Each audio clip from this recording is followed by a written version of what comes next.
네, 안녕하세요. 815 가족 여러분. KB증권의 김앤 민재기 팀장입니다.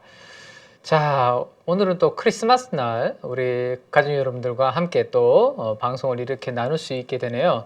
참 올 한 해 많은 일들이 있었고 참 힘든 주식시장이었는데 그래도 이제 연말이 다 다가왔습니다. 이제 다음 주 한 주면 시장이 이제 올해 주식시장이 또 마무리가 되는데 크리스마스 밤 뜻깊은 날 우리 가족 여러분들과 건강하게 함께 하실 수 있어서 너무 감사하고요. 오늘도 또 여러분들과 좋은 이야기 많이 나눠보도록 그렇게 하겠습니다.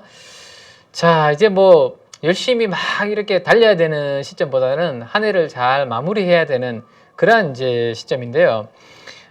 일단은 2022년을 전체적으로 한번 조금 되돌아보는 그러한 말씀을 좀 드려보면, 우리가 20년에 코로나가 있었죠. 20년에 코로나가 처음으로 이제 생겼습니다. 그죠? 그래서 코로나 이후에 우리가 지금까지 경험해보지 못했던 그 바이러스 사태가 있다 보니까 이 바이러스로 인해서 전 세계의 경기라든지 뭐 경제가 무너질 수 있다라는 그런 가능성 때문에 시장에서는 각국 은행을 중심으로 유동성을 공급하는 그러한 그림이었습니다. 그죠? 이렇게 유동성을 많이 풀다 보니까 결국에는 과잉 유동성 환경이 되다 보니까 결국에는 이게 뭘 만들었죠? 네. 물가, 그러니까 인플레이션, 물건의 가격이 전반적으로 올라가는 인플레이션. 물론 공급망 뭐 서플라이 체인이 좀 무너지기도 했었고요, 그죠? 그러면서 시장이 인플레이션이 만들어졌습니다. 그래서 최근에는 이제 그러면 다시 이제 이 만들어진 과잉 유동성으로 인해서 인플레이션이 심해지다 보니까 이 긴축을 하고 있죠. 이 인플레이션을 잡기 위해서, 그죠? 전반적으로 긴축을 하고 있는 상황입니다. 긴축을 하다 보니까 돈을 막 푸는 게 아니라, 여기 두루마리 이제 휴지를 생각해 보시면 되는데,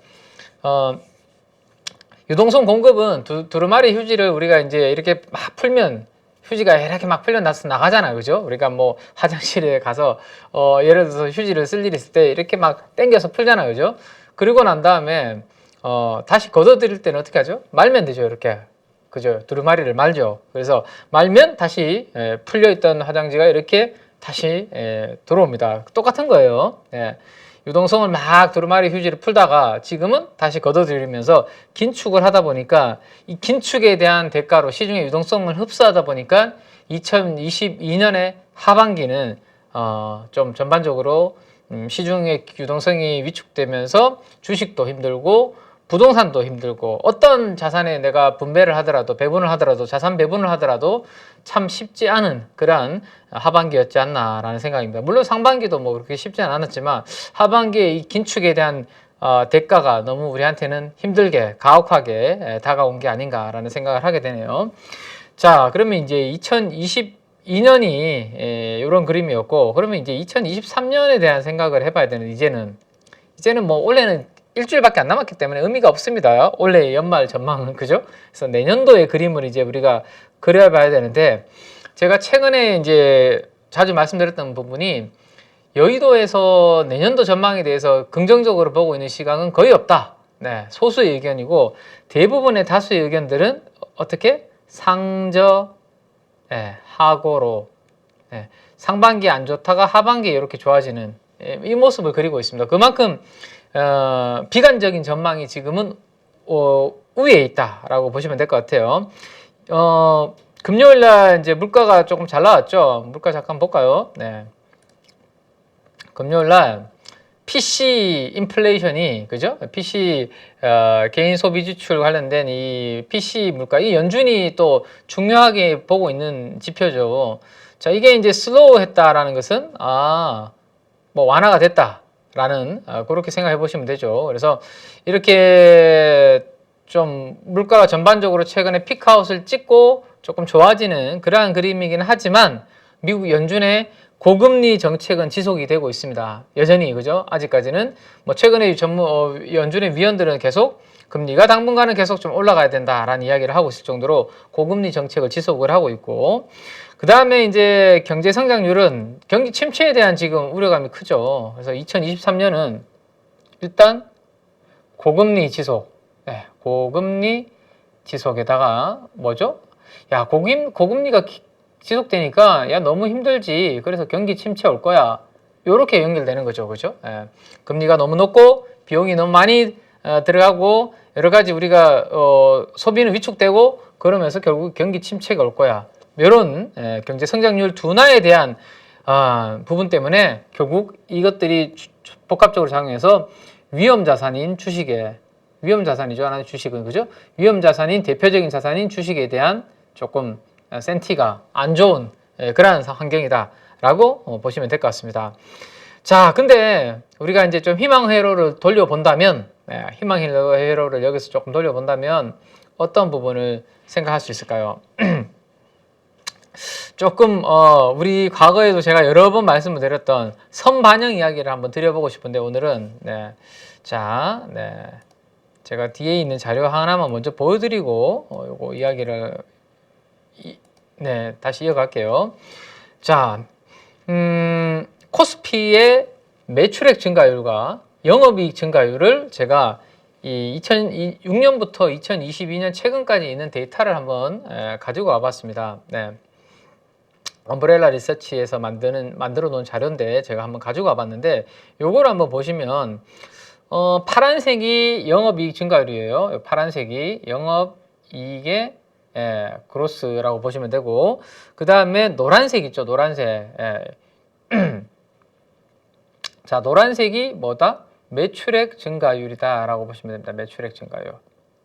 그 다음 초록색은 뭐죠? 코스피 지수입니다. 코스피 지수. 자, 여기에서 한번 그러면 우리나라 코스피 기업들을 모아놓은 지수와 매출액 증가율과 영업이익 증가율과는 어떤 관계가 있는지 한번 그래프로 설명을 좀 드리도록 하겠습니다.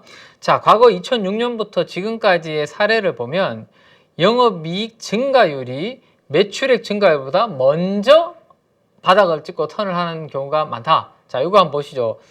여기 2009년도, 10년도 구간에서도 보시면 자, 노란색인 매출액 증가율보다 매출액 증가율은 하락하고 있는데 영업이익 증가율이 바닥에서 먼저 턴을 하는 것을 보이죠. 이게 영업이익 증가율을 먼저 턴하고 난 다음에 매출액 증가율이 후행적으로 여기에서 턴을 하게 됩니다. 보이십니까? 그래서 영업이익 증가율이 매출액 증가율보다 선행해서 움직여왔다라는 것을 참고로 좀 해보시면 좋겠고요. 자, 이걸 왜 이렇게 움직일까라는 부분을 상식적으로 한번 생각을 해보면 우리 KB증권의 케이스만 한번 이야기를 드려볼까요? 이 회사 이야기를 자꾸 이제 여러분들한테 공개를 해서 될지 안 될지 모르겠는데 최근에 저희 회사에서 내려왔던 공문이 뭐냐면 보통 한 달에 이제 부서의 경비를 얼마 써라라고 이렇게 내려주거든요. 예를 들어서 100만 원이라는 경비를 매월 부서원들 뭐 커피 사고 종이컵 사고 뭐 A4 용지 뭐 사용하고 하는데 매월 100만 원씩을 회사에서 준다라고 가정을 해보죠. 저희 부사에. 근데 최근에 공문이 하나가 날아왔습니다. 또 2달 전인가요? 뭐 공문이 하나 날아왔던 것 같은데 20% 삭감을 한다. 부서 경비를. 총괄적으로 다 모든 부서 전체적으로 이렇게 했습니다. 그러면 이거 얼마입니까? 100만 원 주던 경비를 부서에다가 80만 원밖에 안 주는 거잖아요. 그죠? 회사가 뭘 하는 거죠, 이거 지금? 회사가 긴축 경영을 하는 거죠, 긴축. 어떤 거를 절감해서 비용을 절감한 거잖아요, 그죠? 비용 절감을 통해서 긴축을 하니까 일단은 영업이익이 먼저 개선이 되는 거예요. 이해되십니까? 그 다음에 매출은 뒤에 좀 어느 정도 영업이익이 바닥에서 비용 절감으로 인해서 영업이익이 좀 더 돌아서고 난 다음에 그 다음에 후단으로 이제 어느 정도 조금 회복이 되면 매출액이 올라오는 그런 구조다라고 보시면 됩니다. 이해되십니까? 그래서 영업이익이 먼저 개선이 되고 매출은 추후에 이렇게 내려갔다가 영업이익 증가율이 개선되고 난 다음에 시차를 두고 돌아선다라고 보시면 될 것 같아요. 자, 이번에도 마찬가지 아닐까요? 예전에도 한번 보세요, 여러분들. 가족 여러분들. 영업이익률이 이렇게 바닥에서도 먼저 개선되고 그 다음에 매출액이 개선되는 그림, 그죠? 그 다음에 영업이익 증가율이 먼저 꺾이고 돌아서고 난 다음에 돌아서고. 자, 지금도 한번 보시면 매출액 증가율은 그래도 옆으로 약간 횡보하는 모습이잖아요, 크게는, 그죠? 근데 영업이익 증가율은 벌써 올해 상반기 작년 연말부터 쭉 꺾여서 내려오고 있죠. 요게 아마 돌아서는 움직임이 나오고 그 다음에 매출이 증가율이 돌아서겠죠. 자, 영업이익 증가율이 돌아설 때 코스피의 움직임을 한번 참고를 한번 보시면 좋겠습니다. 자, 영업이익 증가율이 돌아설 때 코스피 바닥에서 턴을 하고 있고 영업이익 증가율이 돌아설 때 마찬가지죠. 여기도 더 이상 빠지지 않고 횡보하다가 결국 돌아서고 이때도 마찬가지죠. 네, 이때도. 자, 이번에도 아직까지 영업이익 증가율이 큰 폭으로 돌아서고 있지는 않은데 뭐 전반적으로 기업들이 뭐 저희 KB증권만 그런 게 아니라 다 그런 움직임을 보이고 있기 때문에 시차를 두고 영업이익 증가율이 돌아서면 움직임이 좀 나오지 않을까. 자, 일단 4분기 실적이 발표가 아직 안 됐잖아요. 그죠? 이제 한 주가 끝나고 나면 4분기 실적 결산이 나옵니다. 그래서 4분기 실적 발표 이후에 실적 전망치가 크게 한번 다운이 되고 하향 조정이 되고 난 다음에 이 시점이 4분기 실적이 발표되고 난 다음에 실적 전망치가 크게 하향 조정이 되고 난 다음에 시장은 이 턴어라운드 되는 그 시작점 포인트가 되지 않을까 생각해 보시면 될 것 같아요. 그래서 그게 아마 내년도 상반기가 되지 않을까 싶네요. 그죠? 그래서 지수 전체 이익의 턴어라운드를 지금 시장에서는 많이 희망을 하고 있는데 업종이나 종목 역시 턴어라운드 하는 쪽이 먼저 시장에서는 관심을 가지지 않을까라는 생각을 좀 해볼 수 있을 것 같아요. 네. 자, 그래서 한번 요거 조금 한번 설명을 드려보면 네. 자, 1번. 자, 4분기나 올해 4분기 아니면 2023년 1Q, 그죠? 1Q까지 이익은 별로 안 좋은데 이익은 슬로우하거나 아니면 이미 좀 빠져 있거나 주가가 이미 현 수준에서 더 이상 빠지지 않을 정도로 밸류에이션이 많이 빠져 있는 회사. 제가 역사적인 밸류에이션 밴드 이야기를 해드리잖아요. 이렇게 그죠? 과거의 밴드와 현재 밴드 이렇게 그려봤는데 역사적인 밴드가 이렇게 구간에서 움직이는데 이미 여기에 있는 회사들 더 이상 여기서 더 하향 조정되기는 어려운 기업들이 먼저 돌아서는 후보군이 될 것이고 두 번째는 내년도 상반기에 2023년 상반기에 뭐 할 회사? 턴어라운드, 그죠? 턴어라운드를 할 가능성이 높은 회사가 아마 시장에서는 또 연말 연초에 그 대주주 요건 회피 물량이 마무리가 되고 나면 이쪽에 아마 관심을 좀 가지지 않겠나라는 거. 그래서 요 두 가지 흐름을 보면 더 이상 주가가 현 수준에서 크게 더 이상 빠지기 어려울 정도로 역사적으로 낮은 밸류에이션에 와 있는 종목 이거나 2023년도 상반기에 전년 동월 대비, 전년 동기 대비해서 턴어라운드가 할 이익이 턴어라운드 할 가능성이 높은 회사들 이런 기업들을 중심으로 저는 조금 관심을 두면 좀 괜찮지 않을까 싶어서 저도 연말 연초에 계속 이쪽으로 포인트를 잡고 찾아보려고 생각을 하고 있으니까요. 가족 여러분들한테도 제가 그 부분에서 말씀을 좀 드리도록 그렇게 하겠습니다. 어쨌든 올해가 뭐 전반적으로 뭐 좀 힘들었기 때문에 YOY로 기저 효과가 있는 기업들이 있을 거예요, 분명히. 그죠? 이 YOY는 뭐죠? 2월 작년 동기 대비, 작년 동월 대비 비교했을 때, 그죠? 이 베이스 기저 효과, 베이스 효과가 있는 턴어라운드 기업에 대해서 한번 우리는 관심을 한번 가져보면 될 것 같아요. 그래서 이런 부분으로 생각하신다면 우리가 모르는 매크로 이슈가 새롭게 뭔가 발발하지 않는다라면 지수가 아주 큰 폭으로 저점을 깨고 떨어지는 그런 가능성은 좀 제한적이지 않을까 정도 한번 참고를 해보시기 바랍니다. 아시겠죠? 네. 그래서 그 정도 한번 일단 1차적으로 말씀을 드리고 다시 원래 자료로 한번 돌아가 보죠. 네. 그래서 방금 말씀드렸던 부분들 기억을 해 두시고요. 자, 그 다음 그래서 경제 성장률 준다로 위험 자산에 대한 선호가 지금 떨어져 있지만 희망적인 부분은 우리가 경기 선행을 한다. 주가는 경기에 선행을 한다. 그래서 경기 침체 우려도 지금 이미 기반영을 하고 있기 때문에 비용 절감도 미리 하고 있고 그죠? 그래서 조금만 YOY 기준으로 턴어라운드 하는 조짐이 나오면 주가는 뭐 긍정적인 흐름이 만들어질 수 있다. 경기 침체에 대해서 전혀 우리가 반영 안 된 주가 수준이 아니다. 라는 거 한번 생각을 좀 해보시면 될 것 같고 그 다음에 이제 내년도에 그러면 경기가 어느 쪽부터 지역별로 글로벌 경기 반등이 우선순위, 우선 국가를 한번 생각을 해본다면 지금 리오프닝이 한참 화두가 되고 있잖아요. 그죠? 그래서 아마도 가장 부진했던, 원래는 조금 재미가 없었던 중국 쪽이 먼저 턴을 하지 않을까 싶고요. 그 다음에 최악의 국면에서 좀 좋아지는 순서로 본다면 유로존이, 그 다음에 미국, 뭐 이 정도 한번 흐름 생각해 볼 수 있을 것 같아요. 네. 그래서 미국은 원래도 가장 탄탄한 나라였죠. 그래서 달러와도 계속 강세 흐름이 나고 금리를 계속 올렸던, 중앙은행이 저렇게 긴축을 강하게 할 수 있었던 이유는 뭐죠? 그만큼 미국 경기는 고용도 탄탄하고 경기가 탄탄했기 때문에 가능한 거죠. 그래서 YOY 기준으로 내년도 올해 대비해서 미국이 더 성장할 수 있을까? 더 큰 폭으로 다른 국가들 대비해서 좋아지는 부분이 있을까라는 것을 상대적인 비교를 했을 때 중국이 경기의 반등 속도 측면에서는 중국이 더 나을 수 있다, 빠를 수 있다라는 이야기입니다. 네. 자, 그래서 중국이 저렇게 먼저 경기 반등이 우선되는 국가라면 중국과 연관이 높은 나라가 우리나라잖아요. 그죠? 한국. 그죠? 여전히 우리가 중국에 대한 수출 비중이 높습니다. 그래서 중국이 기침만 해도 우리는 독감에 걸리고요. 그죠? 중국이 좋을 때 뭔가 한 발 딱 걸치고 있는 기업들은 뭐 텐베거 이야기, 그러니까 뭐 중국과 스쳐도 뭐 텐베거 옛날에 그런 이슈들 많았죠. 그래서 중국의 경기 영향을 많이 받는 우리나라가 아무래도 이런 부분에 있어서는 긍정적인 부분이다라고 말씀을 드릴 수 있을 것 같아요.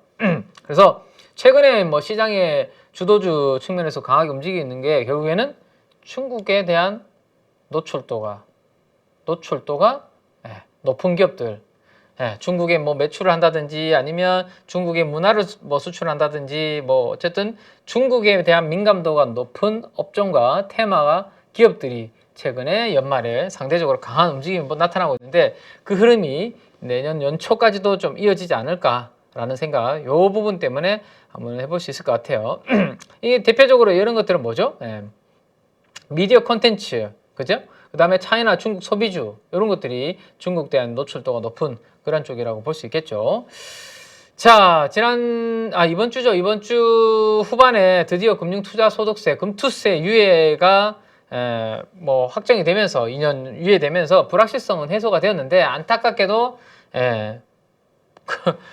그 대주주 요건이 이거는 뭐 10억이 그대로 유지가 되어 버렸습니다. 그죠? 그래서 제가 금요일날 저 혼자 진행했던 아침 개장전 방송에서도 우리 가족 여러분들한테 말씀드렸죠.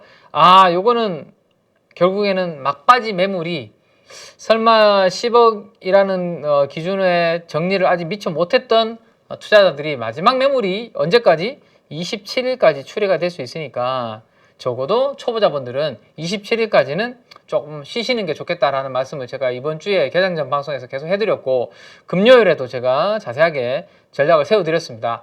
27일 사고 싶으면 27일 오후나 28일 오전이나 그 정도로 분할 매수하는 게 그나마 좀 편안하게 할 수 있기 때문에 왜 양도세 회피 관련해서 물량 추리가 지금 불가피해졌잖아요. 10억으로 딱 대주주 요건이 유지가 되면서 그죠? 그래서 이런 부분들까지는 다음 주 초반까지는 이어질 수 있다. 하지만 수급적 이러한 부분들은 끝이 나면 다시 원위치 될 수 있는 부분이 있으니까 그렇게 한번 보시면 좋을 것 같아요. 자, 그래서 전체적으로 일단 연초에 뭐 제가 다음 주도 개장전 방송 이제 수요일까지 월화수 계속 하니까 말씀드리겠지만 어쨌든 당분간은 하나의 축은 중국에 대한 노출도, 중국에 대한 민감도가 높은 쪽으로 산업 쪽으로, 테마 쪽으로 한 축을 여러분들 계좌에 한 축을 보셔야 된다라는 거 기억을 해두시고 자, 오래간만에 하나 이제 업데이트 해드릴 자료들을 제가 좀 가지고 왔는데요.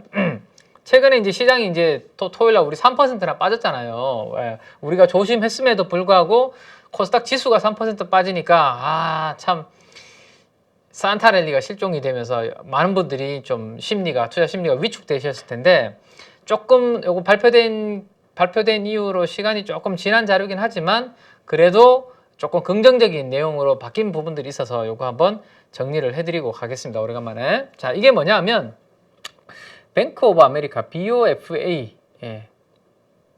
뱅크 오브 아메리카의 펀드 매니저들이 12월 달 펀드 매니저들, 글로벌 펀드 매니저들 대상으로 서베이를 한 결과치다라고 보시면 될 것 같아요. 여러 가지 항목들에 대해서 설문조사를 했는데 펀드 매니저들의 심리를 읽어볼 수 있고 펀드 매니저들의 심리를 읽음으로 인해서 지금 시장이 어떻게 대응해야 되는지에 대한 판단을 할 수 있다라는 거 생각을 해보시고 예전에 제가 한 번씩 이제 업데이트를 이거 주간진 시장 방송에서 해드렸는데 다시 한번 조금 변화된 내용들이 있어서 여러분들이 또 금요일날 코스닥이 많이 빠짐으로 인해서 위축이 됐을 가능성이 높기 때문에 긍정적인 데이터들이 좀 나온 게 있어서 말씀을 좀 드릴게요. 자, 첫 번째. 자, 최악의 구간에서 조금 개선된 지표들이 몇 가지가 좀 있는 것 같은데요. 경기 침체에 대한 전망에 대한 데이터입니다. 지금 보고 계시는 거는 경기 침체에 대한 전망인데 자, 요거 꺾였죠. 이렇게. 그죠? 그러니까 경기 침체에 대한 전망이 조금 올라가다가 경기 침체가 될 거야 막 올라가다가 살짝 개선이 되고 있다라는 거 뭐 생각을 해보시면 될 거고 리세션에 대한 경기 침체에 대한 전망이 조금 개선이 되고 있다. 누가? 글로벌 펀드 매니저들 대상으로 서베이 설문을 했더니만 지금까지 경기 침체 올 거라고 많이 보고 있다가 살짝 줄어들고 있다라는 거 보시면 될 것 같고요. 자, 그 다음은 여기 보시면 차이나죠. 차이니즈 이코노미입니다. 즉 중국 경제에 대해서는 어떻게 생각하시나요? 라고 이렇게 질문을 던지니까 중국 경제에 대해서는 긍정적으로 생각합니다. 라는 서베이 결과가 지금 많이 나왔다라고 보시면 됩니다. 얼마 전까지만 하더라도 이거 중국 경제에 대해서 이렇게 비관적으로 펀드 매니저들이 평가를 했는데요. 지난달 그 60대 초반인가요? 아무튼 지난달 60대 초반에서 이번에 70 한 중반까지 75 정도 수준까지 중국 경제가 좋아질 것 같아요 라고 글로벌 펀드 매니저들이 이렇게 선택을 많이 했다. 자, 중국 경제 조금 전에 이야기 드렸죠. 그래서 내년도 상반기에 경기 반등의 우선 순위의 국가들 중국, 유로존, 미국. 그래서 중국이 좋아질 것으로 보고 있고 중국에는 우리나라의 민감도가 크다라는 거. 자, 그렇게 한번 말씀드리고요. 그래서 이제 많은 투자자들이 중국이 내년도 상반기를 지나서 내년도 말이 되면 완전한 리오프닝에 다다를 것이다 라고 생각을 하고 있고 중국이 리오프닝을 하게 되면 전 세계 글로벌 경기에 영향을 주게 된다라는 것까지 생각하시고 뭐 중국이 리오프닝 함으로 인해서 물가 상승으로 인한 뭐 또 금리 인상 이런 부분들은 추후에 우리가 논의해야 될 부분이다라고 말씀드렸습니다.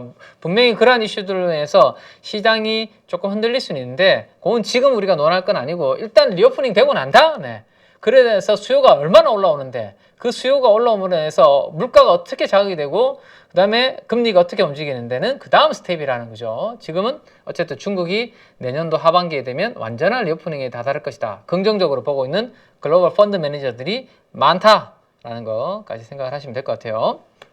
자, 그 다음에 신흥국 주식 여기 EM이라고 되어 있는 게 뭐냐면요 이머징 마켓이라고 보시면 되고요 여기 에코티즈라고 되어 있는 부분은 주식 자산 중에서 주식이라고 생각하시면 됩니다. 그래서 이머징 마켓의 주식에 대해서 투자자들에 대해서 어떻게 생각하냐 너희들의 포지션에 대해서는 여기 OW라고 되어 있는 거 보이십니까? OW라는 것은 오버웨이트를 이야기하는 겁니다. 비중 확대 이야기를 하는 겁니다. 오버웨이트, 더 많이 싫겠다라는 거죠. 더 많이 싫겠다. 오버웨이트로 답변한 비율이 10% 위로 이렇게 올라왔는데, 그죠? 22년 디셈버니까 12월 지금이죠. 올라왔는데, 자, 21년 7월달 이후로 처음으로 지금 다시 이머징 마켓 주식에 대한 비중을 오버웨이트, 비중 확대를 올리겠다라는 것이 처음으로 지금 나타난 겁니다. 뭔가 이머징 마켓 주식들에 대해서 긍정적으로 조금 보기 시작했다라고 생각을 하시면 될 것 같아요. 지금까지는 다 그래프가 밑에 쪽으로 그죠? 비관적으로 보고 있던 글로벌 매니저들이 좋게 처음으로 돌아섰다. 언제 이후로? 2021년 7월 이후로 처음으로 돌아섰다라는 거 기억을 해두시면 될 것 같고요. 자, 제가 지금 말씀드리는 것들이 뭐죠? 최악의 상황에서 조금씩 개선되는 지표들에 대해서 이야기를 해드리고 있습니다. 자, 이거 예전에 말씀드렸던 부분입니다.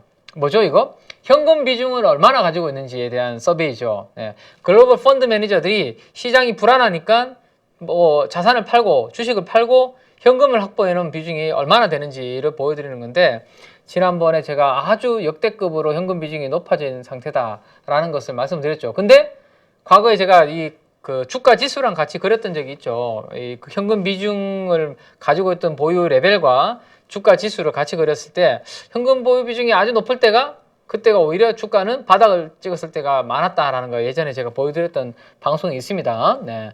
근데 지금 보시면 현금 비중이 6%를 넘었다가요. 6%를 넘었다가 지금 꺾여서 5%대로 내려왔습니다. 살짝. 그러니까 6% 밑으로 살짝 내려왔다라고 보시면 될 것 같아요. 그래서 현금을 불안해서 현금을 많이 확보하고 있던 글로벌 펀드 매니저들이 현금 비중을 줄이고 있네. 오히려 주식을 살짝 담고 있는 그런 모습들이 나타나고 있습니다. 네. 자, 거기까지 한번 보시고요. 자, 그 다음 또 요 설문은 뭐냐면, 야, 2023년도에 가장 베스트 퍼포밍 네, 그러니까 가장 퍼포먼스가 좋을 것으로 생각되는 자산은 뭔데? 라고 물어보게 됩니다. 내년도, 그러니까 한마디로 유망한 투자 자산, 너희들 같으면 어디가 유망하다고 생각되느냐 라고 물어보니까, 자, 본드는 뭐죠? 채권이죠, 채권. 근데 여기에서의 채권은 거버먼트 채권입니다. 거버먼트는 뭐죠? 정부 채권입니다. 정부에서 발행한 채권. 그러니까 정부채, 국고채, 우리나라로 따지면 그런 거죠. 이게 제일 유명하다라고 보고 있고, 그 다음이 그래도 2등이네요. 뭐가? 스탁이 주식이죠, 주식. 주식이 유명하다. 그 다음 여기 커머더티는 상품, 캐시, 그 다음에 가상화폐, 뭐 이런 순서네요. 자, 스탁 밑에 컵본드는 뭐죠, 이게? 코퍼레이션, 뭐 이게 아마 그 뭐죠? 이게 회사채죠, 회사채. 위에 GOVT는 정부가 발행한 채권이고, 요거는 회사가 발행한 기업 채권. 그렇게 보시면 됩니다. 이런 순서대로 유망하게 보고 있다라고 이해를 하시면 될 것 같아요. 야, 생각보다 기업 회사채에 투자하겠다고 하는 사람들도 꽤 있네라고 보실 수 있는데, 자, 요거 제가 금요일까지 업데이트해 놓은 자료 하나 보여드리고 넘어갈까요? 오래간만에 제가 주간 단위로만 이제는 보여드리죠. 뭔가 지금 날씨는 꽁꽁 얼어붙고 있습니다. 제가 지금 방송하고 있는 사이에도 계속 스마트폰에 뭐 알림이 나라에서 지자체에서 알림을 계속 보내고 있습니다. 너무 추우니까 바깥 활동을 자제하라고. 네, 지금 시장은 꽁꽁 얼어붙고 있는데요. 자금은 오히려 아주 많이 개선이 되고 있습니다. 자금 상황은 한번 볼까요? 자, 이거 투기 등급 스프레드와 투자 등급의 스프레드를 제가 이제 업데이트를 해드리고 최근에 개선되고 있다라는 것을 지난번에 보여드렸고, 일주일에 한 번씩 정도만 가볍게 보여드리고 있는데, 돈맥 경화가 서서히 진짜 풀리고 있습니다. 보시죠. 자, 회사채 트리플 B 마이너스 빼기 국고채가 이게 투기 등급이라고 말씀드렸죠. 투기 등급. 그 다음에 더블 A 등급 마이너스 이게 투자 등급이라고 말씀드렸습니다. 자, 한때 7.6%에 해당하던 이 스프레드가 얼마까지 떨어졌어요, 지금? 7.6을 깨고 내려왔고 7.5도 깼고요. 7.492 금요일 기준으로 7.492까지 이렇게 올라가던 투기 등급 스프레드가, 국고채 대비해서 투기 등급 채권의 스프레드가 이렇게 꺾이고 있다. 자, 그 다음에 조금 더 안전한, 아까 조금 전에 보셨던 것처럼 정부채 살게요, 그 다음에 주식 살게요, 그 다음에 회사채 살게요잖아요. 거기에 나오는 회사채 중에서도 이 조금 투자 등급의 회사채도 1.760에서 얼마까지? 1.592까지. 지금 드라마틱하게 떨어지고 있어요. 자, 이렇게 숫자로 보면 여러분들 감이 안 오실 수 있으니까 제가 그래프로 직접 업데이트 해 놓은 거 보여드릴게요. 레고랜드 이야기 한참 나올 때는 엄청 급등했었는데, 최근에 그죠? 정부에서 여러 가지 막 발표를 하고 열심히 했는데, 보이십니까, 여러분들? 파란색의 짙은 색의 투기 등급 스프레드도 지금 꺾이고 있고, 투자 등급의 스프레드도 같이 이렇게 꺾이고 있는 거 보이시죠? 자, 이것은 이제 시장에, 특히 어떤 시장에? 채권 시장에 돈이 유동성이 좀 돌기 시작했다. 동맥경화 현상이 조금 풀리기 시작했다라고 보시면 됩니다. 그러면 연말에 대주주 요건 관련된 대주주 요건 해피 물량만 어느 정도 일단락이 되면 충분히 제가 봤을 때는 해볼 만한 코스닥 특히 중소형주 장세는 올 수 있는 그러한 자금의 경색이 환경이 풀리고 있다라는 겁니다. 이해되시죠? 자, 여기까지 보고 CP 쪽 그러면 한번 볼까요? 단기금리 CP 쪽도 마찬가지입니다. 그래서 내년도에 회사채 투자해도 괜찮겠구나라는 심리가 만들어질 수도 있을 것 같아요. 자, 이거는 어떤 그림으로 보여드릴까요? 요거로 그냥 보여드려도 될 것 같은데, 코스피와, 자, 일단 기업은 단기금리, CP 금리 한번 보시죠. 91일물, 확 꺾이고 있죠? 아이고.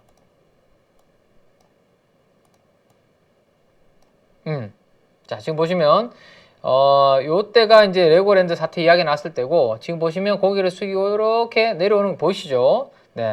자, 그거하고 CD, 이 은행의 양도성 예금 증서의 스프레드를 같이 그려서 제가 우리 코스피랑 비교해서 보여드리는 게 요 그림이죠. 자, 요것도 한번 보시면 좋아지고 있죠. 자, CP에다가 기업보험에다가 양도성 예금 증서의 스프레드를 뺀 건데, 기업보험 금리가 너무 폭등을 하면서 이게 안 좋았었는데 지금 보이면 꺾이고 있죠. 역시 뭔가 자금이 조금 서서히, 날씨는 매우 추운데 오히려 지금 금융시장의 환경은 조금 좋아지고 있다라는 것을 여러분들 이거 감을 좀 잡으셔야 됩니다. 그래서 수급만 조금 좋아지고 미국만 뭐 크게 큰 이슈가 없고 하면, 제가 봤을 땐 지수가 박스권에만 잡혀준다면 충분히 연말 연초에 중소형주 랠리를 한번 기대해 볼 수 있는 그러한 지금 금융시장에 특히 조금 위험한 등급 단기물 쪽으로 자금이 가고 있다라고 생각을 하시면 될 것 같아요. 그래서 나쁘지 않은 부분 기억을 해 두시고요. 자, 그 다음 하나 넘어가면 또, 자, 요거는 뭐냐면요, 채권에 대해서 오버웨이트를 하겠냐라는 질문을 한 겁니다. 오버웨이트 본드잖아요, 그죠? OW 본드, 채권에 대해서 조금 비중 확대를 하겠냐라고 물었는데 10% 정도로 이게 나 좀 할 거예요 라고 했고, 2009년도 4월달 보면 계속 마이너스였습니다. 그래서 지금 계속 밑에서 이렇게 움직이다가 처음으로 플러스로 전환됐네요. 처음으로 플러스가 전환됐습니다. 채권도 조금 오버웨이트를 심겠다라고 했네요. 이건 무슨 이야기죠? 채권에 대해서 투자를 한다는 것은. 자, 채권에 대해서 투자를 해서 내가 얻을 수 있는 수익은 그냥 아주 심플하게만 제가 그냥 여러 가지 복잡한 채권에 대해서 투자할 수 있을 때 수익 낼 수 있는 구조도 많은데, 그냥 심플하게만 생각을 해보면, 자, 채권을 내가 그 보유함으로 인해서 채권에 대해서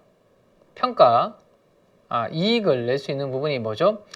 금리와 채권의 가격은 반대로 움직인다라고 말씀드렸죠. 근데 내년도에 금리가 더 이상 이제 올라가다가 서서히 이제 안 올라간다.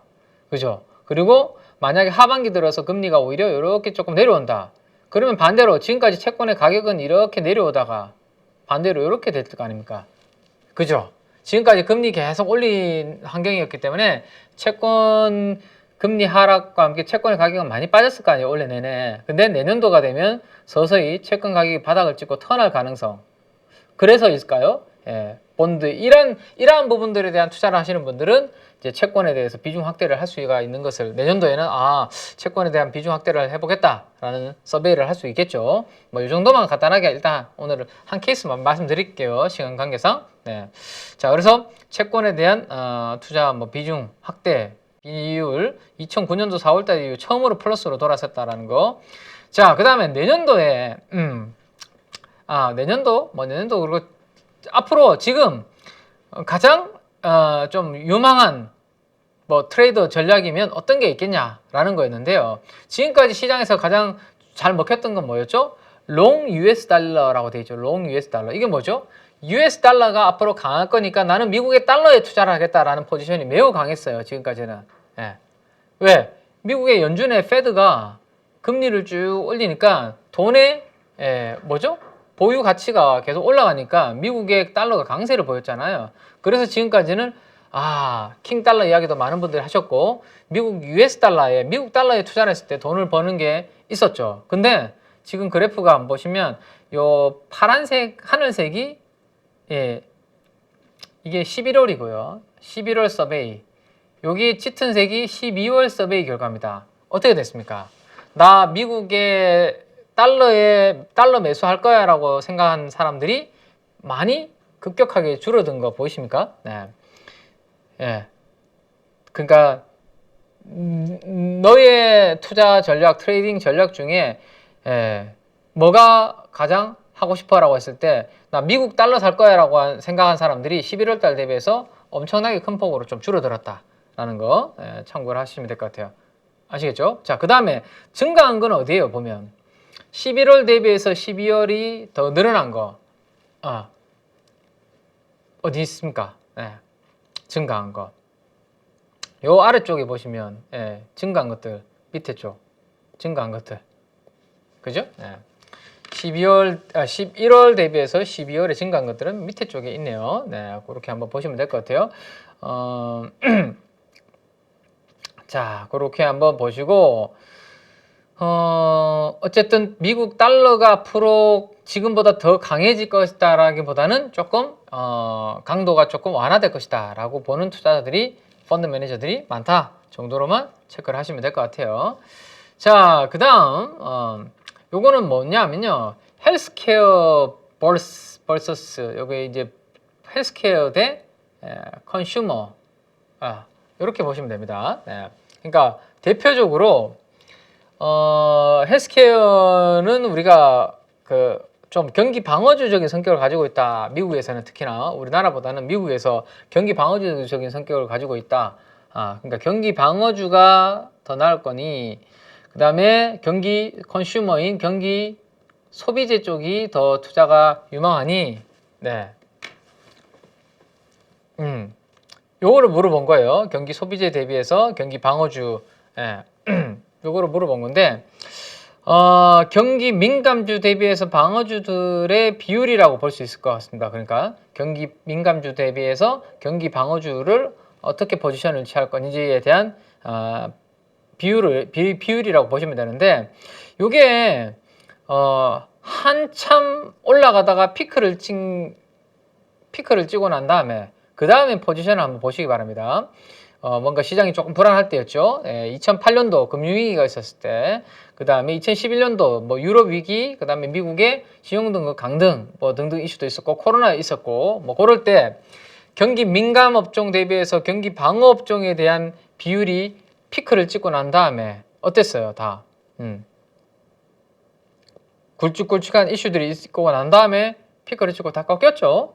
이번에도 지금 가장 피크를 찍었습니다. 그리고 피크를 기록하고 난 다음에 대부분 하락으로 다 전환이 되었네요. 그러면 하락으로 전환됐다는 이야기는 뭐죠?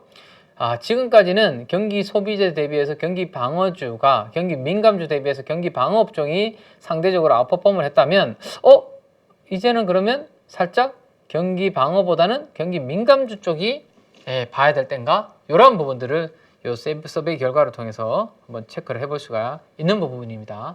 아시겠죠? 그래서 자, 지금까지는 뭐 워낙 불안한 상황이었고 올해 내내 그래서 경기 방어 섹터가 미국 내에서는 더욱더 민감 업종보다 비율이 높았다면 요게 과거에 굵직굵직한 사태가 있었을 때 그랬다가 피크를 찍고 꺾였다라는 것을 감안하면 이번에 이게 꺾인다면 방어보다는 경기 민감, 경기 소비 쪽이 될 수 있지 않을까.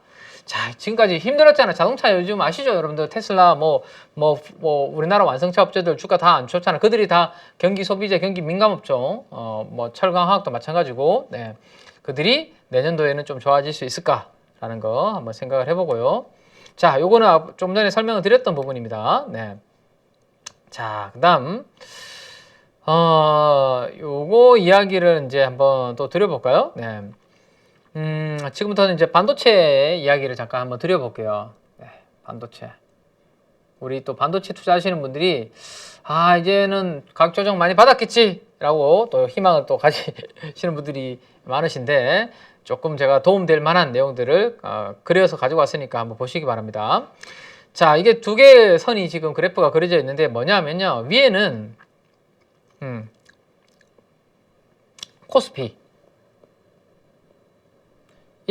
영업이익, 코스피 기업들의 영업이익 추정치다라고 보시면 될 것 같아요. 네, 코스피 전체 기업들의 영업이익 추정치다라고 보시면 됩니다. 자, 그 다음에 밑에는 뭐예요? 밑에는 노란색은 뭐죠? 코스피 전체에서 뺐어요. 뭘 뺐는데? 반도체 두 개만. 이 반도체 두 개 대형주는 뭐죠? 삼성과 하이닉스 두 개의 영업이익 전망치를 빼고 나머지 기업들로 가지고 코스피의 이익 전망치 추이를 그래프로 제가 그려본 겁니다. 한번 보시면 어떻습니까? 느낌이 좀 오세요? 네.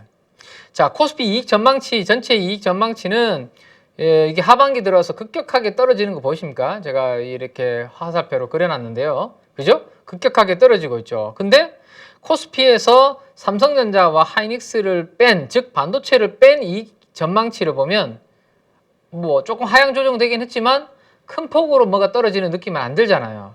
자, 여기에서 우리가 얻을 수 있는 함의점은 뭐죠? 뭘 얻을 수 있죠? 최근에 코스피 전체의 영업이익 전망치가 이렇게 하향 조정되는 원인은 다른 기업들 중에서도 뭐 떨어진 기업들이 있겠지만 이거는 삼성전자와 하이닉스가 주도해서 끌어내린 거네. 그죠? 그렇게 보시면 되겠죠. 왜냐하면 걔네들을 빼버리니까 별로 떨어지는 게 크게 보이지 않잖아요. 결국에는 쟤네들 때문에 전체 코스피 영업이익이 떨어지는 거로 보이는 거구나. 가파르게 저렇게 떨어지는 거구나 라는 것을 알 수 있습니다. 네. 자, 요렇게 한번 그려봤습니다. 자, 요거는 뭐냐면요. 검은색은 삼성전자, 노란색은 하이닉스. 자, 요거 100을 기준으로 제가 그린 겁니다. 100. 100을 기준으로 연초부터, 올해 연초부터 누가 영업이익 2023년도 내년도 영업이익에 대한 하향 조정폭이 더 컸는지에 대해서 비교를 제가 한번 그려봤습니다. 누굽니까? 누가 더 크게 나타나요? 자, 삼성전자보다는 하반기 들어와서 그죠? 완만하게 내려오죠. 삼성전자는 영업이익 2023년 내년도의 영업이익 하향 조정폭이 완만한데 하이닉스는 이렇게 떨어지고 있잖아요, 지금. 그죠? 삼성전자보다는 역시 메모리 반도체 쪽 온리, 그 다음에 낸드에 있어서 아직 뭐 삼성전자 대비해서 비교가 안 되는, 실적에 대해서 비교가 안 되는 하이닉스가 반도체에 약간 부정적인 이 업황에 더욱더 민감하게 내년도 영업이익 추정치가 이렇게 하향 조정이 되고 있다라는 거 참고를 하시면 될 것 같아요. 네. 자, 그래서 하이닉스를 기준으로 제가 조금 말씀드려 볼까요? 네. 하이닉스의 증권사별로 영업이익을 제가 전체 컨센서스 전망치를 한번 가져와 봤는데 연간 기준으로 올해는 8조 원 정도를 번다고 합니다. 이게 컨센서스잖아요. 평균. 그죠? 자, 가장 높게 제시하는 증권사는 9조 2천억 제시하고 있고 가장 낮게 제시하는 쪽은 얼마? 6조 4천억 정도. 그죠? 그래서 평균 한 8조 1천억 정도는 원래 벌 거야 라고 증권사들이 이렇게 하고 있는데 내년도로 가니까 2023년도로 가니까 와, 편차가 엄청 심하네요. 그죠? 네. 2조 5천억은 벌 거야 라고 하는 증권사가 있는 반면에 야, 무슨 소리야. 6조 5천억 적자 날 거야. 그래서 컨센서스는 약 2조 정도 마이너스 적자로 지금 형성이 되고 있습니다. 와, 그래서 원래 이렇게 됐다가 내년도 이렇게 되는 그러한 그림이 하이닉스 같은 경우는 나타나고 있어요. 자, 그러면 어떤 증권사들이 어떤 변화를 보였는지 이 마이너스 2조라는 숫자는 어떤 변화가 나타났는데 어떻게 해서 이렇게 만들어진 거예요? 지금은 결과론적으로 내년도에 2조 적자 날 거라고 하지만 생각이 점점 어떻게 변해왔는지에 대해서 한번 보는 것도 도움이 될 것 같아서 제가 한번 가지고 왔는데 한번 보여드릴게요. 자, 요거는 제 생일을 기준으로 제가 업데이트를 해놓고 그 뒤로는 안 했더라고요. 그래서 10월 27일 날 SK 하이닉스가 증권사별로 내년도 영업이익 전망치를 해놓은 것을 제가 다 뽑아와서 그려서 보여드리는 겁니다. 자, 여기 빨간색으로 제가 영역을 칠해놓은 구간 있죠. 요게 1조 이상. 흑자 낼 거야 라고 한 증권사가 10월 27일 기준으로 몇 개? 16개 증권사가 무슨 소리 하는 거야. 2023년도에 하이닉스는 1조 원 이상 벌 거야 라고 한 회사들이 16개 증권사나 지난 10월 27일 기준으로 이렇게 있었다라는 거죠. 이해되십니까? 네. 근데 그 뒤로 하이닉스에 대해서 뭐 4분기 실적에 대해서 리포트들이 하나씩 나옵니다. 이제 4분기 실적이 생각보다 안 좋을 것 같아요. 4분기 실적이 생각보다 안 좋아서 내년도 전망치도 좀 낮춰야 될 거예요. 이런 리포트들이 최근에 나오면서 기존의 전망치를 하향 조정하는 리포트들이 최근에 나오게 됩니다. 네. 그 결과를 한번 보여드릴게요. 확 달라진 거 눈에 띄실 겁니다. 자, 지금 보이죠? 빨간색으로 제가 칠해놓은 영역 16개 증권사. 자, 어제 기준으로 제가 데이터를 뽑아보니까 이렇게 됩니다. 젠장. 진작 다 줄이지. 그죠? 제 생일 때 하이닉스에 대해서 그렇게 미리 다 줄였더라면 실적 안 좋을 거야 라고 미리 다 줄였더라면 좀 하이닉스에 대해서 미리 보수적으로 대응을 좀 세우셨을 텐데 12월 23일 기준으로 크리스마스 이브의 전날 기준으로 제가 뽑아보니까 1조 원 이상 벌 거야 라고 하는 증권사가 이제 딸랑 3개 증권사밖에 안 남아있네요. 대부분 다 적자 날 거야, 내년도 적자 날 거야, 적자 불가피해. 다 이미 이제는 하향 조정을 다 시켜버렸습니다. 10월 27일 날 삼성 하이닉스 주가가 얼마였을까요? 그나마 조금 여기 있을 때네요. 95,000원. 10월 27일만 하더라도 그래도 95,000원 정도의 반등 줄 때였네요. 그죠? 그러면 저 때만 빨리 좀 하이닉스에 대해서 생각보다 조금 힘들어질 수 있어 라는 이야기를 했으면 그런 내용들을 가지고 우리 가족분들이 리포트를 좀 체크하신 분들은 조금 비중을 줄여 놓으셨다가 나 조금 좋아지면 사야지 라고 하신 분들이 계실 텐데 그때만 하더라도 16개 증권사에서 하이닉스는 그래도 버틸 거야 라고 하니 많은 분들이 조금 거기에 맞게 대응을 못 하실 수도 있지 않았을까 싶은데 자, 우리는 뭐 그래도 우리 가족 여러분들한테 제가 좀 그런 이야기들을 해드렸는 것 같은데 그죠? 이렇게 박스권 지금 트레이딩 박스권 움직임이 나타날 것이고 200일선 부근에 올라오면 이거는 업황에 대해서 약간 아직은 불확실하니까 조금 짧게 보시는 분들은 트레이딩 관점으로 박스권 트레이딩 하시는 게 좋다라는 말씀 드렸었는데 자, 아무튼 그게 뭐 중요한 게 아니고 자, 어쨌든 이제는 남아있는 증권사가 3개밖에 없어요. 그러니까 아직도 1조 원 이상 벌 거야 라고 하는 회사들이 3개밖에 없다. 그러면 이제 얘들까지 참지 못하고 남아있는 증권사 3개가 어디냐면요. BNK가 있고요. 그 다음에 미래에셋이 있네요. 그 다음에 IBK가 있네요. 요 3곳만 1조 원 이상 이제 번다라고 하는데 만약에 얘들까지 추정치를 하향 조정을 하면 어떻게 될까요? 이제는 다 대부분 다 내년도에 하이닉스 실적 추정치 안 좋을 거라고 다 하향 조정을 시켰으니까 추가적으로 더 하향 조정이 되지 않는다라면 그죠? 그러면 조금 전에 아까 말씀드렸던 것처럼 지수 전체 이익의 하향 조정도 이제 마무리될 수 있겠어요. 코스피. 왜?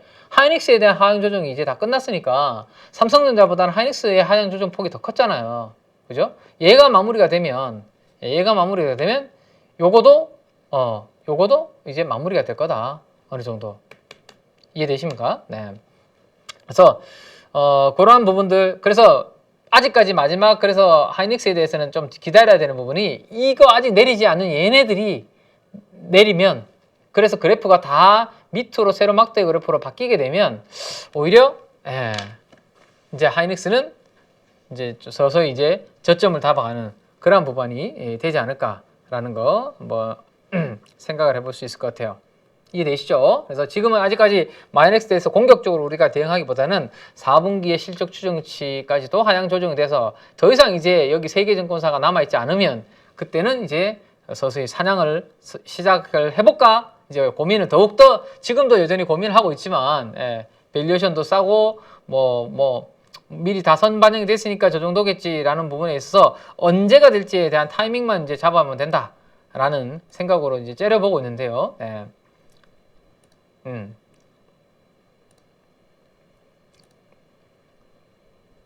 예를 들어서 여러 가지 기준이 있겠지만 지금 MACD 오실레이터가 마이너스로 지금 전환이 되고 있습니다. 그죠? 자, 그러면 이 마이너스가 점점 길어지다가 약간 더 이상 길어지지 않고 멈추는 시점에 재고가 만약에 좀 줄어든다는 이슈가 나온다든지 4분기 실적 4분기 실적이 이제 발표가 되면서 고해성사가 이루어진다든지 뭐 이렇게 돼버리면, 그리고 실적 추정치를 대규모로 다 떨어뜨려 가지고 더 이상 실적 하향 조정이 발생하지 않을 것으로 분위기가 만들어진다. 그러면 기술적으로도 해볼 만한 타이밍이 온다면 그때는 또 하이닉스를 우리가 봐야 될 시점이 오겠죠. 그래서 그런 부분들을 전반적으로 지금 검토를 하고 있고 모니터링을 사냥에 나서기 위한 매의 눈으로 지금 보고 있습니다. 자, 그래서 하이닉스 뭐 그렇게 한번 보시면 되고, 요거는 이제 주가와 내년도 영업이익 컨센서스 전망치를 그려놓은 건데요. 22년도 영업이익 전망은 이제 8조 1천억으로 이제 어느 정도 윤곽이 나오면 끝났고, 내년도는 지금 아직도 이렇게 보시면 계단식으로 떨어지고 있는 상황인데, 요게 3개 증권사밖에 이제 안 남았다라고 말씀드렸죠. 걔네들까지 하향 조정시키면 요거도 그래프가 어느 정도 멈출 것이고, 그런 부분들이 아마 내년도 1분기 정도 시점에서 좀 바닥을 만들어줄 가능성 정도는 일단 열어놓고 염두에 두고 저도 지켜보고 있습니다. 자, SK 하이닉스 과거에 한 주당 주가와 그 다음에 EPS 주당 순이익의 흐름을 보여드리는 건데, 실적이 턴어라운드 하기 전에 주가가 먼저 움직인다. 실적보다는 주가가 선행한다. 실적보다는 주가가 선행한다. 라는 거 뭐죠? 자, 이 회색이 회색이 EPS잖아요. 근데 주가는 여기에서 먼저 꺾였어요. 실적이 꺾이기는 여기서 꺾였는데 주가는 먼저 꺾였죠. 자, 그 다음에 실적이 돌아서는 건 여기에서 돌아섰잖아요. 실적이 돌아서는 거는. 근데 주가는 여기서 바닥 찍고 먼저 올랐습니다. 자, 그 다음 또 주가는 여기에서 먼저 이렇게 올랐죠. 여기서. 근데 실적은 여기에서 후행해서 올라갑니다. 그리고 주가가 여기서 먼저 꺾이고요. 주가가 먼저 여기서 꺾이고 실적도 뒤에 떨어져서 이렇게 꺾이죠. 그래서 자, 실적을 확인하고 하면 늦다. 다만 실적이 더 이상 떨어지지 않는다라는 가정하에 조금만이라도 긍정적인 모멘텀만 나와주면 하이닉스는 주가가 먼저 바닥을 찍고 선행해서 움직일 가능성이 높으니 앞으로 내년도 1분기가 하이닉스는 면밀하게 좀 봐야 되는 그런 타이밍이 올 수도 있다라는 거 한번 보겠습니다. 자, 여기까지 한번 보면 될 것 같고요. 자, 그 다음에 요거 하나 이제 말씀을 좀 드릴게요.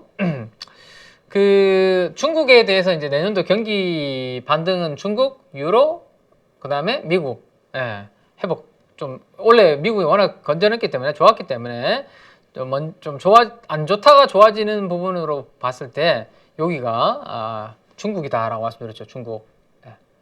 그래서 중국이 좋아졌을 때 우리나라가 여기에 많이 연동이 된다라는 말씀 드렸습니다. 중국하고는. 자, 그때 또 하나 볼 업종이 제가 철강도 좋지만 화학도 나쁘지 않다라는 말씀을 제가 들어왔죠.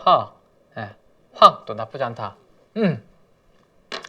중국이 리오프닝이 내년도에 전면적으로 된다라면 어쨌든 원자재에 대한 수요가 늘어날 것이고, 그 원자재를 실어 나르는 벌크선이 좋아질 것이고, 그죠? 그래서 패노션 이야기 드려왔고, 그 다음에 화학과 철강 이야기를 드렸습니다. 왜? 그 원자재 뭐 이런 소재들에 대한 투입, 공장은 돌리려면 그 소재 투입을 해야 될 거 아니에요.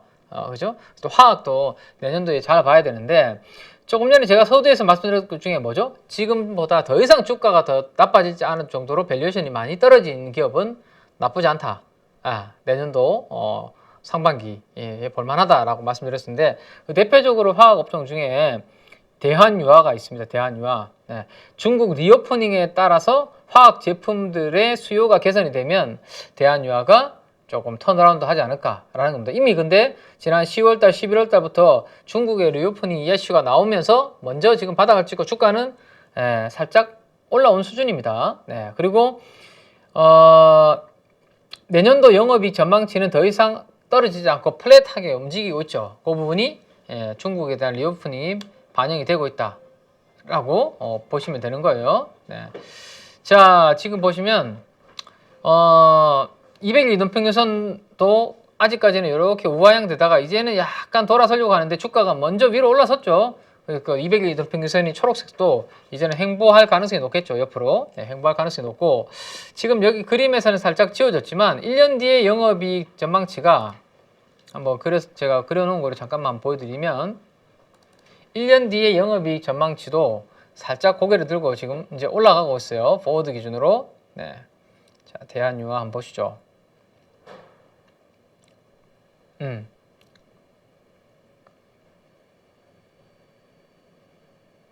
요거 해서 보여드릴까요? 네, 요거를 지워서 보여드리면 되겠네요, 그냥.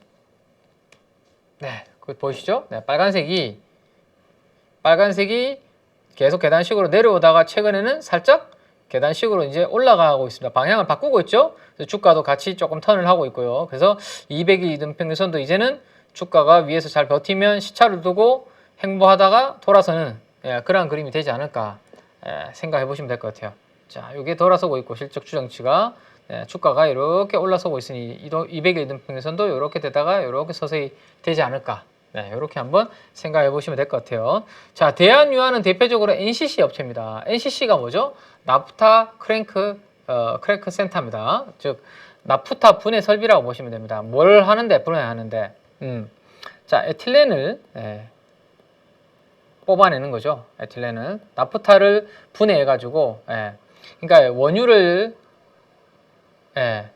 정제를 원유를 가지고 와서 끓는 물에 쭉 끓이면 온도시에 따라서 여러 가지 부산물들이 나오는데, 그렇게 해서 나온 것 중에 하나가 나프타고, 납사죠.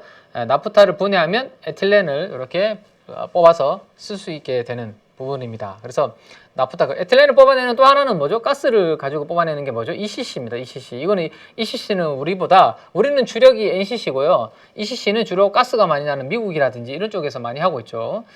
자, 어쨌든 NCC 업체들의 평균 캐시 마진을 보면 과거 2009년도부터 지금까지 10년 동안의 흐름을 보면 10년 동안의 흐름을 보면 요 구간 안에서 움직였습니다. 요 구간 안에 호황기 때는 이 박스권 상단까지 가고 안 좋을 때는 박스권 하단부까지 이렇게 올라옵니다. 예를 들어서 미국의 2021년도 3월 달에 기습 한파가 왔다네요. 그래서 석유화학 설비가 80%가 정지가 됐대요. 그러면 수요와 공급에 있어서 수요는 있는데 공급이 어떻게 됩니까? 80%나 줄어들으니까 가격이 타이트하게 되면서 이게 올라가는 거 아닙니까? 근데 최근에 어떻게 됐어요? 중국이 빗장을 걸어 잠그면서 공장을 가동을 멈추면서 이 석유화학 화학 제품에 대한 수요가 줄어들면서 캐시 마진이 뚝 떨어졌잖아요. 평균보다도, 그 다음에 하단보다도, 손익분기보다도 더 떨어지니까 적자가 나오는 거 아닙니까? 그죠? 자, 여기에서 더 나빠질 게 있을까? 내년도 중국이 이제 돌아선다며. 그죠? 그래서 이렇게 보면 될 것 같고, 그 다음에 NCC 업체 평균 캐시 마진입니다. 평균 캐시 마진의 최근 추이입니다. 요거는 10년 동안의 흐름이고, 최근 7월 달부터의 흐름을 보시면 마진이 최고로 잘 나올 때, 그 다음에 최저점일 때 평균치인데, 지금 어디예요? 어디? 여기입니다. 여기. 그죠? 최근 추이로 봤을 때도 평균보다, 그 다음에 최저보다도 더욱더 낮은 수준에서 움직이고 있기 때문에 조금만 개선이 되어도 이거 위로 이렇게 회복돼서 튀겠죠. 회복돼서 튈 겁니다. 그렇게 보시면 될 것 같아요. 자, 그러면 이제 밸류에이션은 어떤가? 밸류에이션 어떤 건지 한번 업데이트를 한번 해서 보여드리고,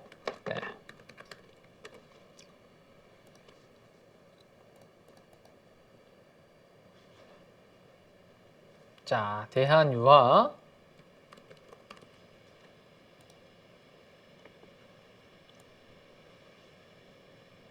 이렇게 보시면 돼요. PBR 밸류에이션. 최근에 바닥에서 주가가 조금 올라와서 역사적인 저점보다는 조금 회복을 한 모습이죠.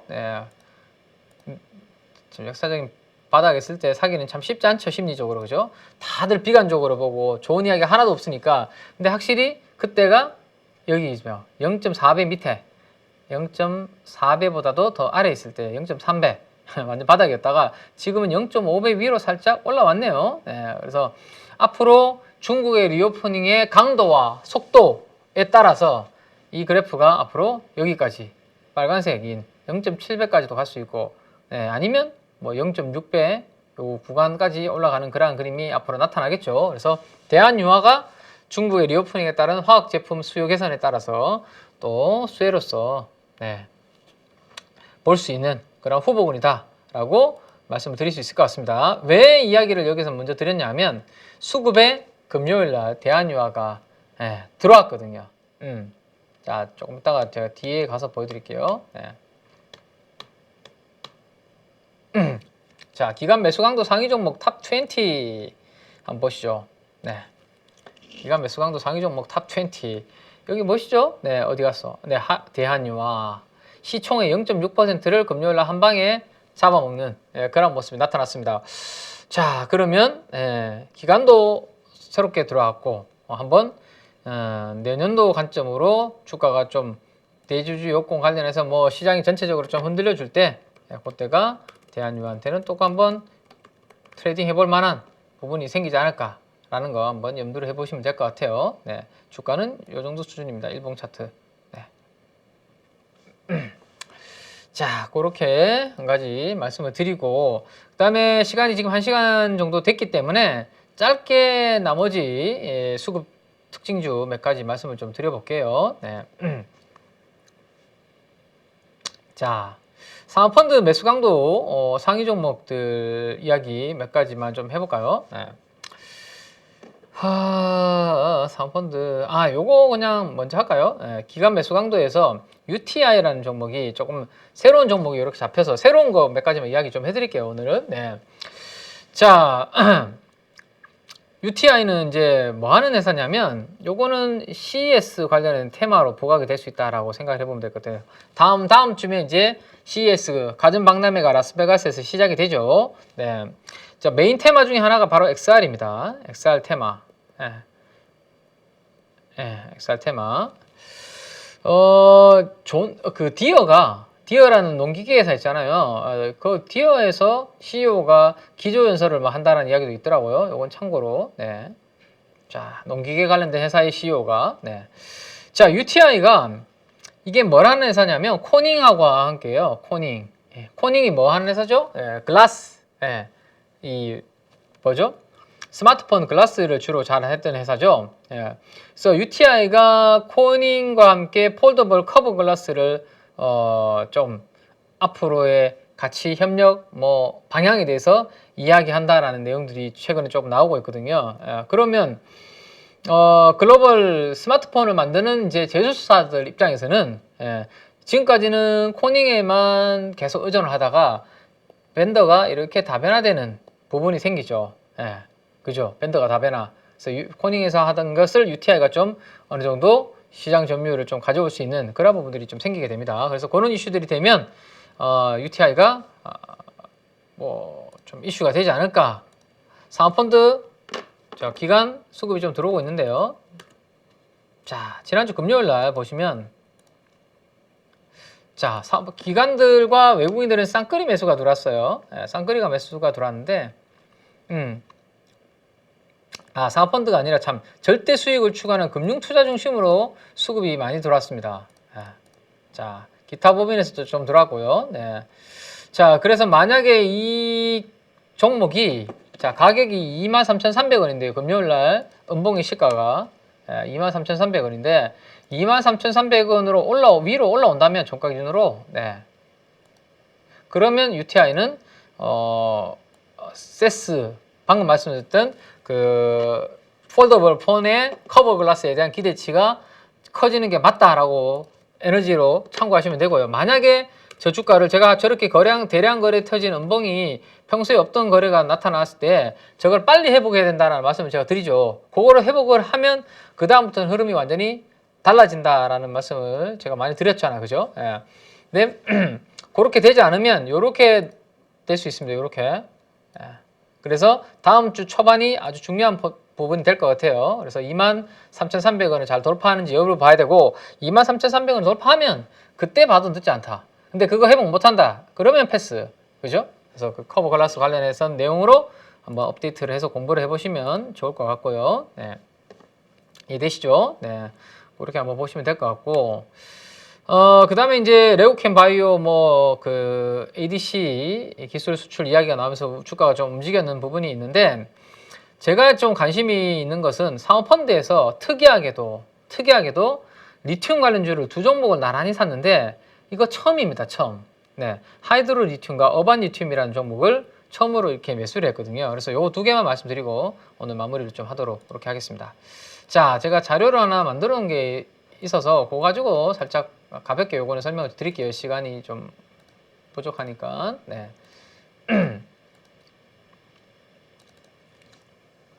예전에 제가 이제 만들어 놓은 자료가 있는데, 네. 원래 최근에 이제 저 리튬 관련주들은 참 이슈가 논란이 많았습니다. 네, 논란이 많았습니다. 네. 저게 된다, 안 된다, 실체도 없다, 뭐 근거도 없는 거, 뭐 무자본들이 들어와서 주가 해먹는 거다, 작전이다, 뭐 이슈가 많았는데, 근데 최근에 실체가 하나씩 조금 나타나고 있어서 그거 한번 보도록 하겠습니다. 자, 먼저 일단 제가 리튬에 대해서 예전부터 이 IRA 법안 될 때부터 제가 강조를 계속 해드렸던 내용입니다. 이거는 기억나시죠? 요 그래프, 요 그림, 이미지로 제가 저희 디자이너님한테 부탁해서 그려드린 거, 그죠? 예. 중국이 결국에는 무기화할 수 있는 것을 미국은 막으려고 할 것이고 거기에 IRA 법안의 핵심이다 라고 말씀드렸는데, 중국이 무기화할 수 있는 것 중에 하나가 광물 중에서는 흑연이 있을 것이고, 그 다음에 기술 중에서는 정제 관련된 정연 이런 부분들이다. 왜? 요거 할 때 대규모 환경 유해 물질이 나오기 때문에 중국에서 대부분 하기 때문에 중국이 이거를 막아버리면 어렵다라는 거죠. 그래서 리튬을 어떻게 하면 내재화, 국산화, 뭐 수직 계열화를 만들 것인가, 이게 핵심 중에 하나다라고 말씀드렸습니다. 리튬. 왜? 중국에서 대부분의 리튬의 정제를 하기 때문에. 네. 자, 이거를 누가 앞으로 잘 할 것인가, 중국을 제외하고. 근데 만약에 IRA 법안에서 이 이슈가 없어진다 그러면 이제 굳이 중국 거 쓰면 되는지 이렇게 될 겁니다. 자, 지금 중국을 과연 다 배제하고 갈 수 있을까 퀘스천이잖아요. 그래서 조금 완화돼서 야, 중국 거 그냐면 이 좀 기초 광물에 대해서 정제할 니켈, 코발트, 리튬, 특히 리튬에 대해서 정제할 때 중국에서 대부분 하니까 중국 배제하고는 어려우니까 중국 거 쓰자라고 IRA 법안에서 수정이 돼버리면 이거는 다 도로타으로입니다. 다 무산되는 거예요, 기대치가. 근데 그게 아니고 계속 중국을 배제하는 걸로 간다 그러면 이제 계속 리튬 관련주들은 봐야 된다, 이렇게 되는 거예요. 자, 테슬라의 일론 머스크가 이거에 대해서 돈 찍어내는 면허다라는 이야기를 했습니다. 그래서 미국에서 요 사업 하고 싶어요. 앞으로 요거 중요할 거 없고 중국을 배제하는 데 있어서 해야 된다. 그래서 9월, 8월 달부터 리튬 관련주들이 날개 달아서 이렇게 올라갔던 이유가 요 이슈 때문에, 머스크가 뭘 봤기 때문에 리튬에 대해서 돈 찍어내는 면허, 특히 리튬의 정제에 대해서 그렇게 이야기한 거예요. 리튬의 정제하는 부분, 단순히 리튬을 가지고 와서 인가공하는 거에 대해서 이야기한 게 아니라 정제하는 그 기술에 대해서 이야기를 한 겁니다. 자, 그래서 리튬은 이렇게 할 수 있는 부분이 있고, 지금 하이드로 리튬과 어반 리튬을 이끌고 있는 분은 요 분이다 라고 보시면 될 것 같고, 최근에 이제 리튬 플러스에서 기업의 내에서 채용을 계속 하고 있습니다. 우리 구직 사이트 있잖아요. 구인 구직 사이트를 통해서 우리 생산직 더 늘릴 거예요. 그 다음에 앞으로 리튬 뽑아내면 요거 실어 날라야 되기 때문에 우리 운전해 주실 분들 필요해요. 계속 채용을 합니다. 근데 이거 생산은 안 하고 제대로 안 될 것 같은데 굳이 이거 뽑을 이유가 있습니까? 그죠? 요런 게 하나씩 좀 만들어지는 것 같아요. 그래서 리튬 플러스 25톤 화물 운전 채용 공고 뭐 이런 게 나와 있죠. 자, 25톤 화물 차량은 이런 것들을 25톤이라고 합니다. 여기에다가 이렇게 생산을 제대로 하면 순도, 아주 초고순도의 수산화 리튬, 배터리용 2차전지, 그죠? 전기차, 이렇게 실어 나를 분을 채용을 하고 있다. 그럼 이게 생산이 된다라고 보고 있기 때문에 채용을 하는 게 아닐까라는 거. 자, 그 다음에 그렇게 이제 이번에 잘 99.99%의 국내 최초로 이제 이런 것들을 생산을 하게 되면 그 다음 스텝은 지금 시장에서, 이 회사에서 이야기하고 있는 부분은 지금 하고 있는 것은 3,500톤 정도 되니까 앞으로 한 5만 톤 정도나 4만 톤 정도로 더욱더 캐파를 늘릴 생각입니다 라고 하는데, 요거를 앞으로 어느 지역에서 할지, 뭐 지금 전북 새만금 이야기도 나오고 여러 지역 나오는데, 어쨌든 요거 확장을 하게 되면 캐파가 더욱더 성장하겠죠. 그래서 3,500톤에서 앞으로 캐파 확장에 따라서 매출이 커질 수 있다라는 거. 자, 지금 이 부분을 잘하고 있는 회사는 미국의 알버말입니다. 알버말. 최근에 알버말의 시가총액은 얼마냐 하면 우리나라 돈으로 이거 며칠 제가 지난주 초에 이거 환산을 해놓은 건데 약 35조입니다. 예, 주가가 최근에 알고말도 주가 좀 빠졌는데 빠져서 35조 정도에서 거래가 되고 있다. 뭐 수산화 리튬이라든지 이런 리튬 관련된 사업을 하는 회사의 시가총액이 30조에서 40조 정도 하고 있네요. 네. 그러면 네. 우리나라의 이 하이드로 리튬과 어반 리튬이 시가총액이 지금 5천억대, 하이드로 리튬은 5천억대고요. 어반 리튬은 4천억 정도 되네요. 4천억 정도 됩니다. 그래서 근데 공교롭게도 원래 이 얘네들에 대해서는 기관 투자가들이 관심이 거의 없던 종목이거든요. 금요일날 근데 이게 수급이 들어왔길래 제가 수급 특징지로서 잡혀서 말씀을 드리는 겁니다. 네. 자, 사모펀드가 어반 리튬 같은 경우 98,000주가 한 방에 들어왔습니다. 네. 그 다음에 하이드로 리튬 8만 주 정도가 한 방에 들어왔습니다. 근데 지금까지 보시면 없죠? 기관들이 거의 건드리지 않고 왜? 시장에서 하도 논란이 많으니까 다들 신뢰가 없는 거죠. 근데 가장 돈 냄새를 잘 맡는 기관 투자가 중에서도 사모펀드가 처음으로 지난주 금요일 날 들어왔기 때문에 뭐 공부하실 분들은 뭐 요 관련된 부분들을 좀 공부하실 필요가 있지 않을까라는 그런 생각들이 좀 드네요. 네. 그래서 그런 부분까지 업데이트를 좀 해드리도록 그렇게 하겠습니다. 이해되시죠? 네. 자, 뭐 뒤에 제가 수급으로 이렇게 뭐 뽑아놓은 것들이 있으니까 사모펀드가 주간 단위로 또 산 종목들 어떤 종목이 있는지 AI 제가 내년도에 유망하게 보는 게 AI 쪽이라고 말씀드렸는데 AI 관련주들이 AI 인공지능 관련주들이 대거 주간 단위로 이렇게 포착이 되는 모습이 또 특징적인 흐름이 있습니다. 그래서 내년도에 유망 테마 중에 하나 AI 꼭 염두에 두시고 우리 마인드랩 대표님이 8.15에서 녹화한 영상도 주말 사이에 꼭 한번 보시면서 내년도 과연 AI 테마가 유망주가 될지 꼭 잘 고민을 해보시는 그런 주말 밤이 되셨으면 좋겠습니다. 네. 자, 가족 여러분들 한 해가 이제 저물어 가고 있고 저도 이제 8.15 방송이 다음 주면 올해가 마무리가 되네요. 그죠? 그래서 참 힘든 한 해를 가족 여러분들과 함께 잘 대체해 왔는데 다음 주 3일도 잘 마무리될 수 있게 유정의 미를 거둘 수 있게 개장전 방송을 통해서 최선을 다해서 노력을 하도록 하겠습니다. 다음 주에도.